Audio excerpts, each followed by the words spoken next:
Welcome to week 2 of our series, Good News. Last week was an amazing introduction to the process of discovery. I pray you had a rich conversation and even a richer experience throughout the week as you encountered opportunities to obey God and share with others. This week, your time with your people will look very similar in many ways, while adding one new section that will help you reflect on this past week. If you look at your facilitator's guide for week 2, you'll notice 3 questions listed in a section called Recap. This recap is so critical to the discovery process. This section will ask one person to retell the story from the previous week. And remember, use your own words and make the retelling creative and fun. The next question will ask you this: how did obeying God change your life last week? The point of this question is not simply to create a place of accountability, while that's helpful, but rather to look deeply at how God changes us and the people around us as we walk in obedience. Hopefully after week 1, you came up with an I will statement that you are going to follow through on in the next 47 hours, and then went out and obeyed that statement. Maybe you struggled to come up with an I will. I will statements should be extremely tangible. One way I like to think about them is like this. If a camera crew followed you around for the next 47 hours, what would they see you actually do? An example of a weak I will statement might sound something like this. I'm going to think about who in my neighborhood I could start a conversation with. Now, a simple adjustment can make this a very tangible and strong I will statement that sounds something like this.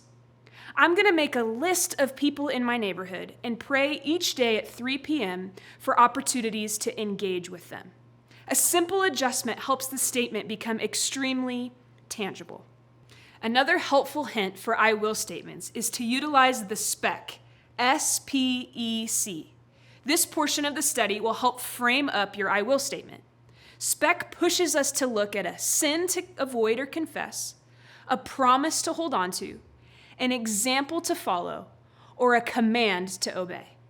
This is such a powerful exercise because everyone in your group might see it differently. As you and your group journey through this part of the study, give God space to show you what you might need to obey coming out of that conversation. This is a powerful primer as you think about your I will statements. We want to always be people who do what Jesus says. And I will statements give us a chance to do something that scares us a little bit as we walk in obedience. As we answer this question about obeying God, we aren't looking for huge, amazing moments every single week, even though we'll gladly take them. But this pushes us to look into our lives and see the small, subtle changes that begin to take root when we trust God and obey Him. As your people answer this question, we want to celebrate every single step in Jesus' direction.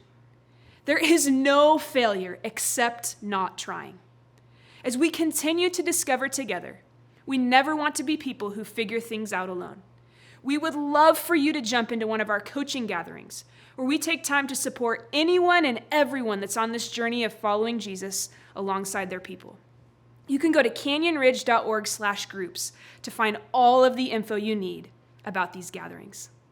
Let's lean in well to this recap section this week and to what God wants to say to us as we discover Him together right now.